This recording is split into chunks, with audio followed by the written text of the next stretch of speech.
Du er i øjeblikket en af de radioaktive og lytter til T-Radioen. Vores værter står klar til at give dig en smagsprøve på deres programmer og glæder sig til at møde dig. Vil du ikke gå glip af, når vi er live, så skynd dig at trykke på hjertet, så du følger vores side. Slå røven i sædet og giv en varm velkomst til vores næste program. All right. I have no idea what that was. Hello. Hi. Welcome to Noise Complaint. Our first radio show. This is a show about cities, sounds, music, and everything in between. Combining our interests in academia and just in life. So. Yeah, my name's Nelson. I'm Bella. And we are in this 4 cities program together, doing urban studies. So hence the Soundscapes. Yeah, we're studying at the University of Copenhagen, KU, which is where we are right now, in the studio. And yeah, we're part of a 2-year master's program, which takes us across the world to different cities. And we decided it might be good to talk about those cities in relation to songs and sounds and music. So today is kind of just an introduction to who we are and sounds of previous cities we've been in and our introduction to the sounds of Copenhagen. So we're going to have some recordings of sounds and then also songs that we associate with spaces or places. That's kind of what's on the schedule for today. Yeah, hopefully it'll be a lot of songs, so you'll enjoy those. Not too much academic stuff. But feel free at any point to write in the chat about songs you associate with specific cities or places, and maybe we'll have a chance to play them later in the program. But I guess to start, maybe we talk about our backgrounds, where we're from.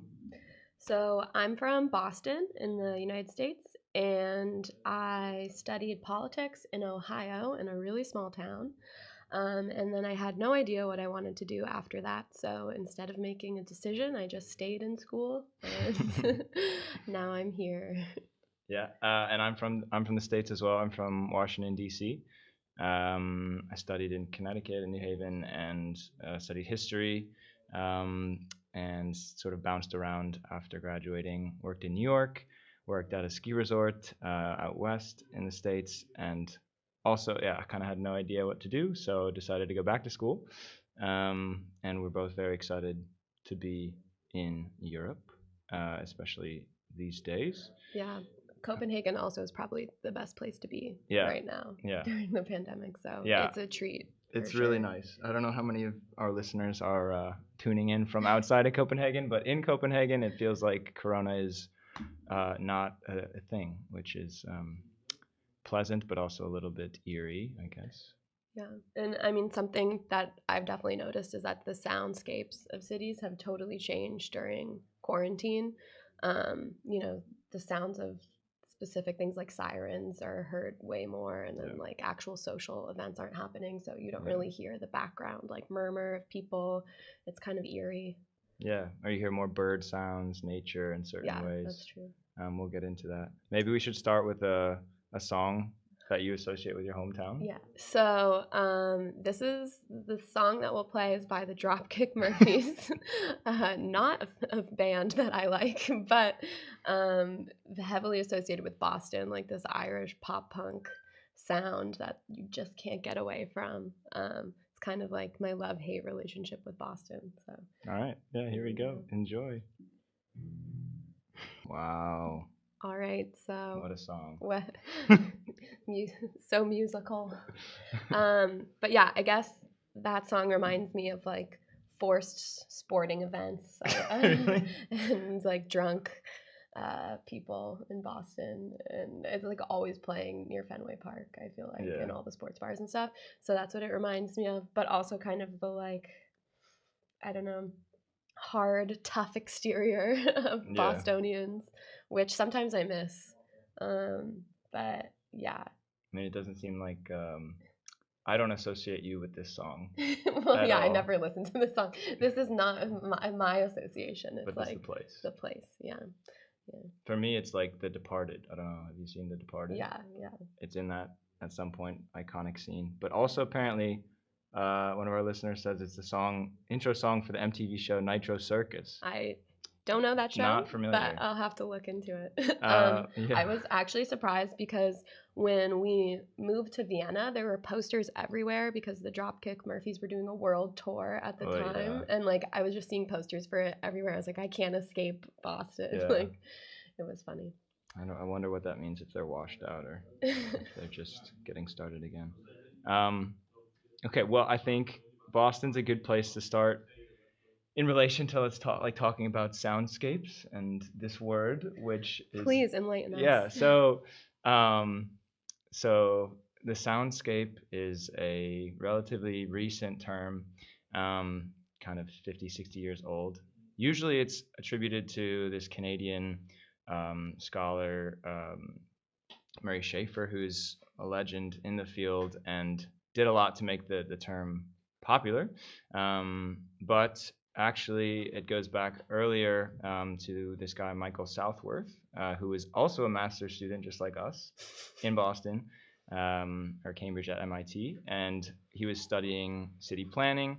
And for his master's thesis, which was called The Sonic Environment of Cities in the late 1960s, he basically said the way we look at the urban is too biased in favor of our eyes. Like our eyes are dominating the conversation when we think about the cities and the urban.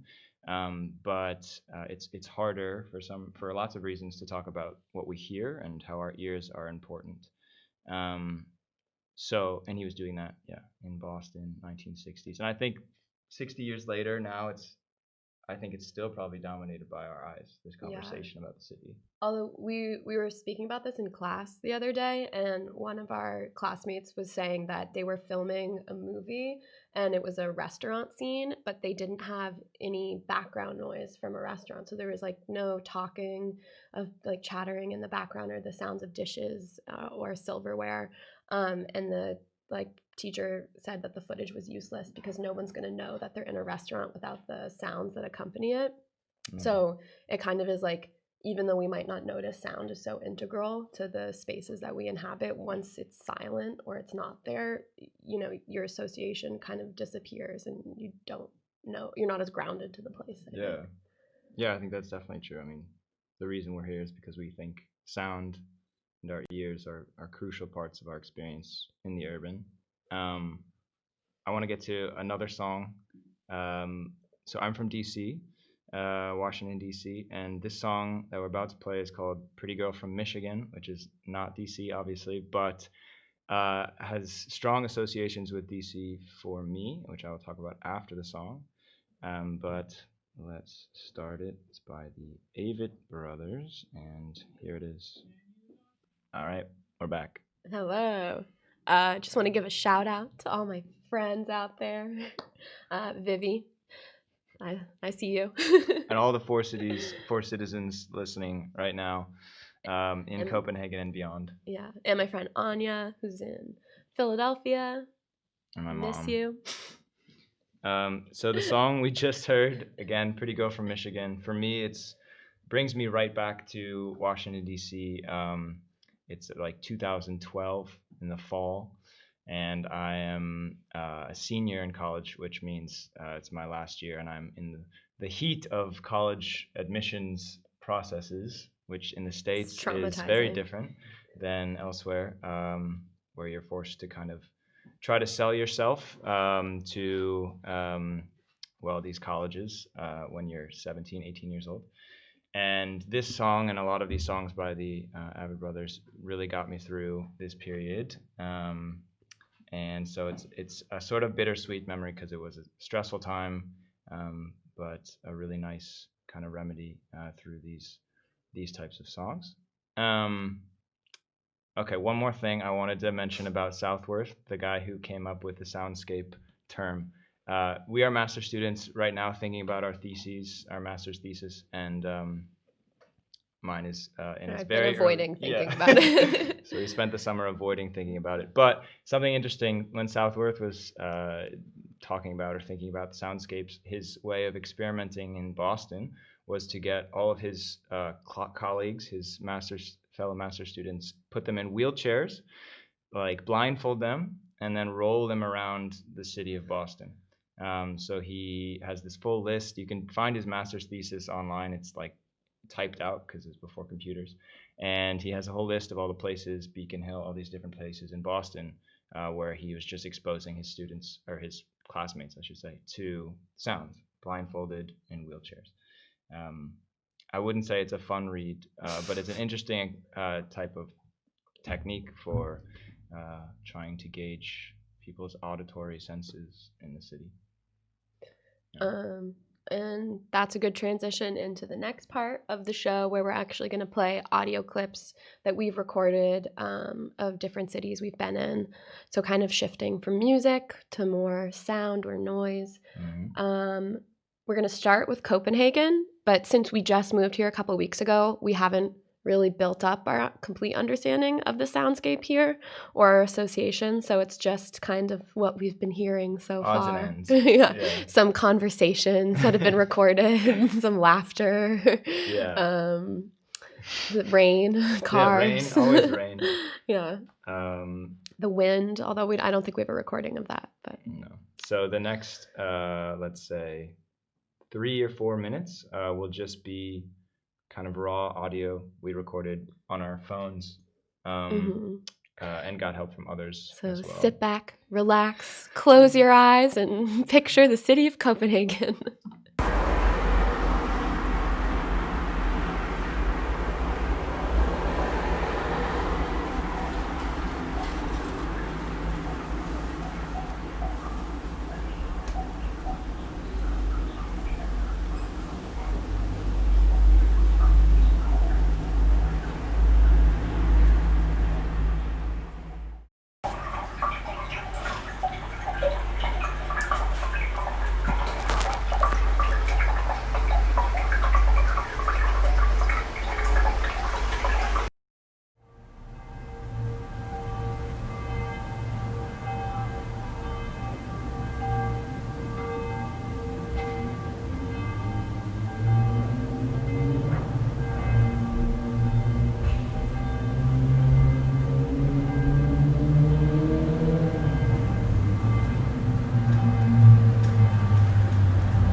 Okay, so I'm going to give you some context for some of those sounds, which were a bit, eclectic.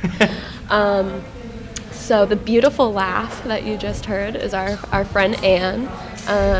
She has a unique laugh that people on the street point out sometimes. And for me, it's, a constant sound throughout every city we're in. So I wanted to put that. And then there was a recording of our friend Rafa speaking while we were at this bar, and he had been told by some people in his dorm that he should be really careful because they think his friends are communists. And I recorded that because it was a reference to me. Yeah, and then right now, in the background you're listening to sound from the library right behind us in the university, which was recorded last week. And it's 2 minutes long, so we wanted to talk over it. And before that, I think the first clip was your apartment. Yeah, I live on a fairly busy road, so there's when my balcony's open, you can hear the cars, and then I think there's also like a plumbing issue, so you can hear my toilet running in the background. It just like never stops. Yeah.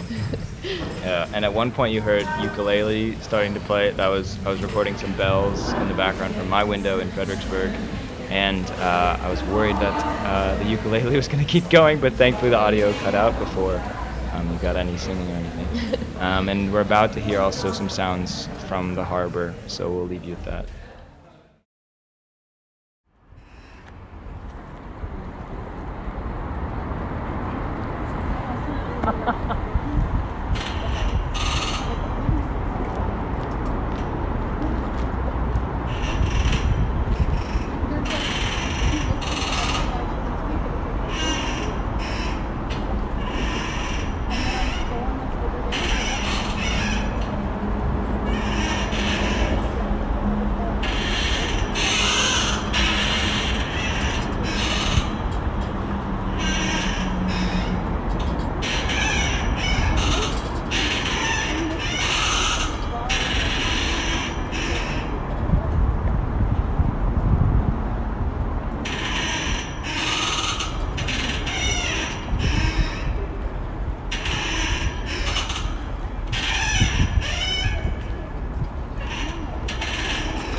Yeah, so definitely very creaky. Thanks, David. It was like, what is that sound? That was the harbor in Copenhagen. We were walking, and a friend of ours, Rafa, as well, recommended that we get sound of this dock, this metal dock, that was just kind of making that noise in the water, in the wind. So that's Copenhagen kind of right there. Yeah, yeah. Okay, maybe we should move on from Copenhagen. Yeah. And if anybody listening has some other sounds they associate with Copenhagen, let us know. Or songs. Yeah. We can have a little collection. Yeah. So Brussels, we moved to Brussels. That was our first city in the master's program. If this master's program sounds crazy and hard to understand, that's very fair. Basically, we moved from city to city each semester. And because it's sponsored and sort of run by the European Union, our first city was Brussels. So a year ago exactly, more or less, we arrived in Brussels. Yeah. Didn't know each other, didn't know anyone in this 40-person program. And now we're all in a nice, weird cult together. Very insular. If you go around Copenhagen, if you go to any student dorm, we have someone there. If you go to base camp, for example, they know us there. Sometimes I wish I could be more anonymous in the city, but I'm like always running into Four Cities people, which I don't understand. Yeah. Like it just doesn't make sense. No. They're everywhere. It's a small town, it feels like. And also I think, well, we'll see how Copenhagen welcomes us so over the course of the semester, but so far people, at least that I live with, my dorm mates have already started to talk about, those urban people, Four Cities, they're crazy people. But anyway, to Brussels, our first city. Back to Brussels. So what do you think the sound profile of Brussels from what you remember, like? Just lots of rain. Lots of rain. But I think it's super soothing, so I liked it. And then for me, I again lived on a busy road, so there are cars all the time. And there was a wine bar on the first floor of the building, or like in the building next to me, so you could always hear people kind of like being tipsy and chatting. Which I like. But I think personally, I'm a fan of like noisier cities because it's comforting to know that there's life. When it's quiet. Constant hum of life. Brussels is definitely a car city, let's say, if Copenhagen is a bike city. So there were lots of car noises. I felt like there was a lot of construction as well. Yeah, there was. I mean, my upstairs neighbor was doing construction. For example. That was also constant I think noise. Javi, a classmate of ours, he had lived in Brussels for a long time before, and he told me one of the first days that sort of the symbol of Brussels is this construction, like blue and yellow construction cones or object like obstacle things. So it's always being worked on in some way. There was also something that I think we both pointed out about the sirens. Oh my gosh, yeah. It was really funny when we first moved there because the sirens sound like the video game ghosts in like, is it Pac-Man or what? No, Mario. Mario, yeah. I don't know. But I actually looked this up because it's not just us who think that the sirens, the ambulance sirens in Brussels are strange. And I found a recording of what's called the strange ambulance siren in Belgium. So I'm going to try to play that through my phone onto the speaker, and we'll see how that works. But yeah, this is from Belgium. Let's see if the Wi-Fi loads. Well,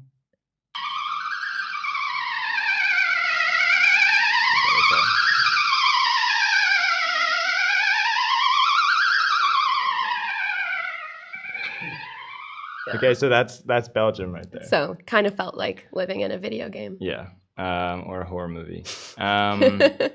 So with that, maybe we go to a song again. Your song for Brussels. Yeah, so the song I associate with Brussels strongly is Dancing in the Moonlight, mostly because in my apartment we had a lot of like potluck dinners and parties, and there was a really big space in the living room, so we would always end up dancing, and I had never heard the song before that semester, and people in our program loved it, so it played like at least once a night when we had parties. So it's a banger. Yeah, it's fun. We're back. Yeah. You wanted to give a shout out? Huh? Shout out to David, who likes the sounds of different transit systems. I was like looking at the comments, and I said, "Oh, I like this David guy. He said, I like the tones of different transit systems." And I was like, and then I realized it was my friend. That's my friend. Yeah. So that was Bella's sort of song association with Brussels, and I think that was a kind of iconic staple of mostly Bella's house parties, because she had a very nice apartment that she hosted us in many times. I miss it. Yeah, we all definitely miss that place. We're going to move briefly to a few more recordings. It's like 2.5 minutes. The first you'll recognize as something we find in Copenhagen a lot, but it was definitely a Brussels kind of association, which is rain. Yeah. It rained constantly. Incessantly, which we got used to. And the second is a bit weirder, maybe. It's a recording of an audio tour that you will get if you go to Ghent in Belgium. And it was probably the most creepy, sadistic audio tour. Yeah. And then it's the character who's giving the audio tour is like a deranged rabbit. Yeah. Right? Like, I don't know, but whoever made this got really into the character development. And it was sound actors. Really bizarre. Yeah. So. But also I wonder, maybe this is violating some copyright rules. Oh well. But yeah, here is Brussels and Ghent sounds.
Scalding hot oil, and then bruised, burned, and run through. We'd have had to bash down that huge front gate, then detonate it, finally, the iron portcullis. Only then would we be standing here in the inner courtyard. A swarm of bloodthirsty knights would have been waiting for us. And if we finally managed to kill all those soldiers, we could begin to lay siege to that great big tower in front of you, the dungeon. This tower slants backwards a bit. Why? Because that way it was easier to drop gigantic rocks on our tiny, fragile skulls. The Count wasn't very hospitable, but at least he had the guts to make himself clear. Friend, welcome. Not a friend, not welcome. So, that was Ghent, Gravenstein Castle.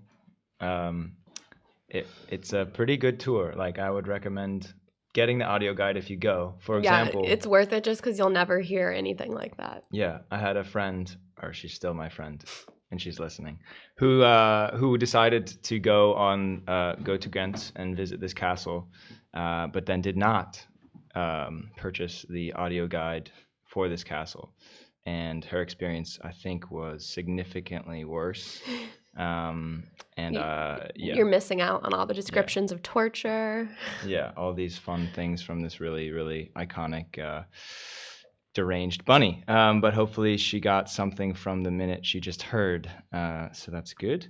I think now we have a song for Brussels as well. Yeah, Nelson's Association. Yeah, so this next song definitely brings me back to Brussels. It's a song by Angèle, who's, I think, she's definitely Belgian. I don't know if she's from Brussels, but she's on the up. She's definitely a rising star. She's very... and this is, while you listen to the song, you can like or follow this page. Oh, yeah, we're supposed to do, Yeah, definitely like and follow on Twitch. It's an amazing page, and we're so happy.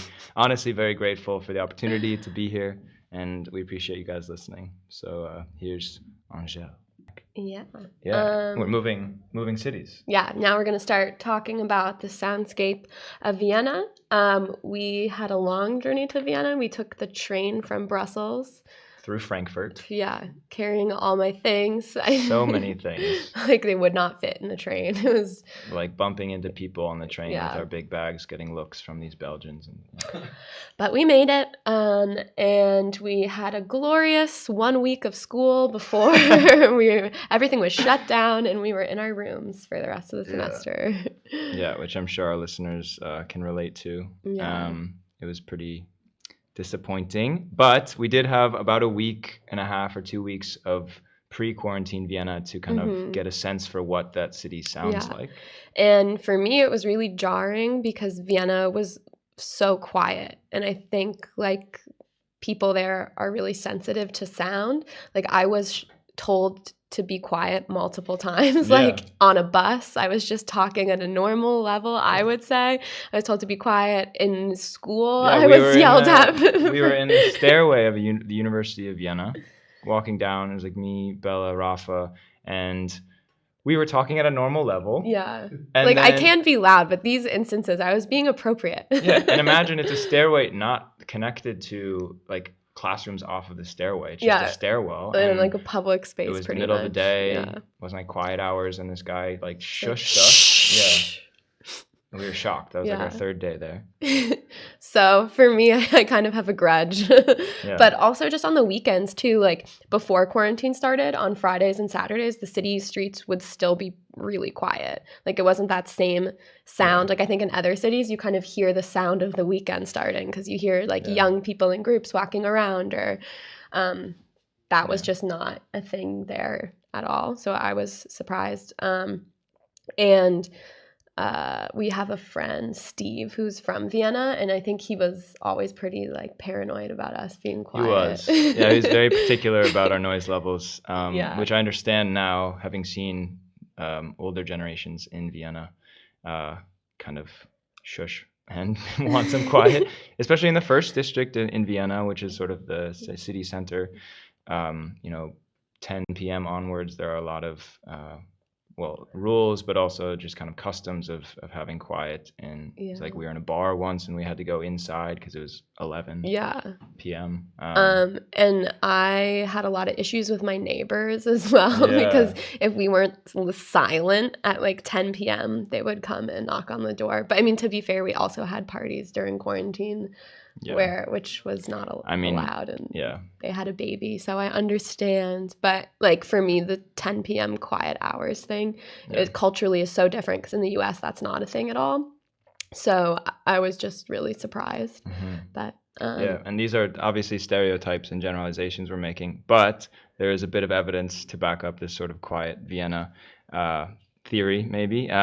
So there is a report in 2017 about different cities and their noise pollution levels. And apparently, Vienna residents had the least amount of hearing loss proportionate to age in 2017. So there is, some science behind this quiet that we're talking about. And for our Danish listeners, Copenhagen in Denmark is somewhere in the middle, average hearing loss. But with that, we can maybe move to a bit of audio that we recorded from Vienna. Yeah. So first we have rain again, because we always have rain. So you can now compare the rain of Brussels to the rain of Vienna. And what else? Some of the recordings are, we had to keep ourselves busy during quarantine. Yeah. So I tried to learn the piano. So there's a recording of that. Yeah. Nelson was more successful learning the ukulele. There's some uke on there as well. But I'm sure our listeners also tried different things, maybe baking banana bread or other things. But these are some of the sounds that we had in Vienna during quarantine.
Now we're reaching the end of the show, and we're going to start thinking about next week and possible topics to talk about then. We don't have anything set in stone, so we're open to suggestions. We're just going to brainstorm out loud a bit. But so from David, we had different transit system noises. Yeah, that could be a really good one. We get a lot of bike sounds here in Copenhagen. Yeah, different bike bells. And like I remember from when I was living in Budapest, like the woman whose voice was in the metro system was so distinct. So it'd be interesting to find out who does these recordings. That would be good. Maybe also different sounds of love in the city. That could be a fun topic. or we're thinking accessibility sounds. Yeah, so like sounds for what it's like to hear the city when you're deaf, or if you're blind, like navigating some crosswalks have noises to guide pedestrians who aren't seeing. So we could look at ways that sound actually makes things more accessible for handicapped people. Yeah. I think, as a history major, I would love to do a history and sound kind of episode, but you could also do water as a very important sound feature in cities. Yeah, that's true. In public space or rain, more rain. More rain. We could just do rain for an entire hour. I think also the difference between like rural and urban sounds would be an interesting way to define the urban. That's all we did in Brussels in our first semester, was talking about what is the urban. But